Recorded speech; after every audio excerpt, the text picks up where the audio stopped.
Welcome to another edition of Smart Chat, another edition in the series of Fins Up. Before I go any further, again, thank you for liking this video. Do subscribe, favorite, comment, share, leave me a message in my inbox, comment section below. It means a lot. And this is a rare type of video in the sense of I'm usually highlighting or going over points of the game for the Miami Dolphins and during the week. And being a huge Dolphin fan in New York, first I'd like to say that if you live on the East Coast, you know that it's hard to find a Miami Dolphin hat that's of quality that you could wear. So I picked this thing up on NFL Fanatics. It said I would get it by Thursday. Ordered it Sunday. It actually came in yesterday. And I like this one. It's a gem. Beauty with the new logo. Like the new logo, by the way. I don't know what you guys think. But anyway, on to the video. Richie Incognito. Now, I mentioned, this is really something that the Dolphins do not need, obviously. It's obviously, it seems like there's turmoil in the locker room. It's a distraction that the Dolphins do not need, considering how the season is unfolding. What my thoughts are about this story is, let's not be quick to judgment. You know that there is always three sides to the story. And I feel that we're at the point as the week has gone on where the truth will be somewhere in the middle as to what you hear. Now, honestly, I feel at this point that both people, maybe that's not the word I'm looking for. It's hard to really lay blame, I think, at this point on anyone in particular. You had Martin leave the team a week ago. But with all the stories that have circulated in the past week, most notably today, it almost seems like there's, contradiction to what's been going on. For example, Brian Hartline today, said that Martin, when he received a voice message from Incognito, and the voice message from Incognito was apparently racial slurs. But when Martin got the text message, he was playing it to the whole locker room, joking around, passing it along. That way everyone could hear the voicemail message. Ryan Tannehill went so far as to say that he was shocked by how this is unfolding. He always considered the relationship between Incognito and Martin as a big brother, little brother, and that they were always around. So much so, if anything were ever to happen on the field to Martin, Incognito always had his back. He was always the first one there. There's also stories about how Incognito is considered one of the locker room leaders. So much so that he's part of a council, and I believe it's forget the exact terminology that they use. It was like the sixth man, I believe.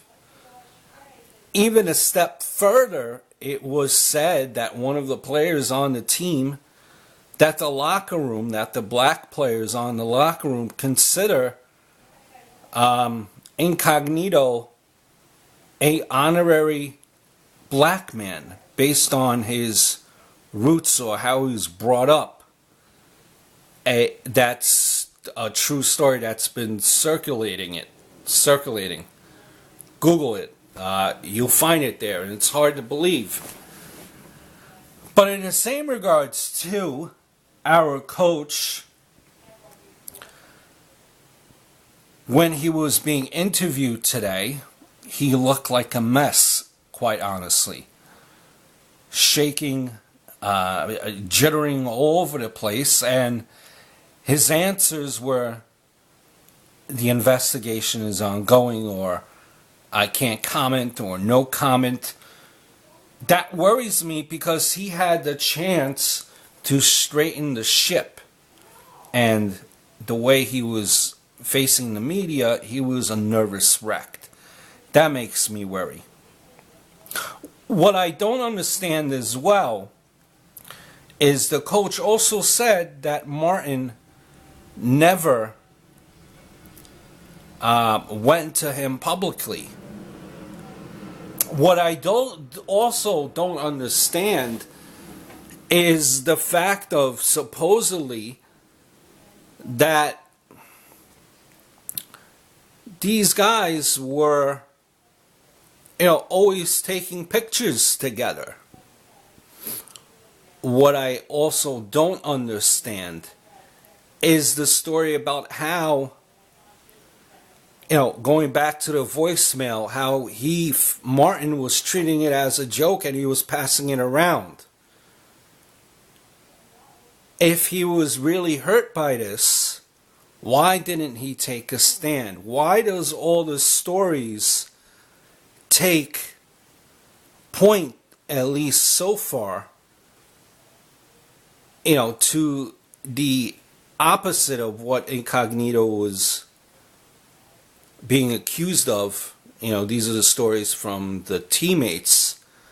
What I also don't understand, if this was really going on in the locker room, and Incognito was this big bully, you are telling me that every single player and every single coach in the locker room would be too scared to speak up against Incognito? What I also don't understand is, if he is a leader, why was he, and if he did no wrongdoing, and if it was blown out of proportion according to some of the players and Incognito himself, why was he suspended? And the rumor is that he will never play for the Dolphins again. So I guess in making this video, if I have an opinion, I thought I had an opinion, but as I'm making this video, I really don't have an opinion. One thing that I could say is, obviously you have to wait for the full story to come out.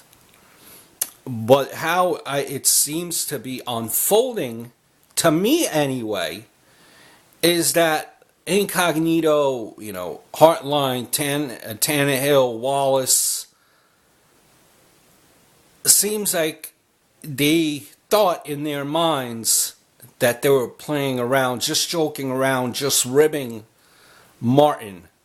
And Martin obviously did not think it that way, and he got his feelings hurt.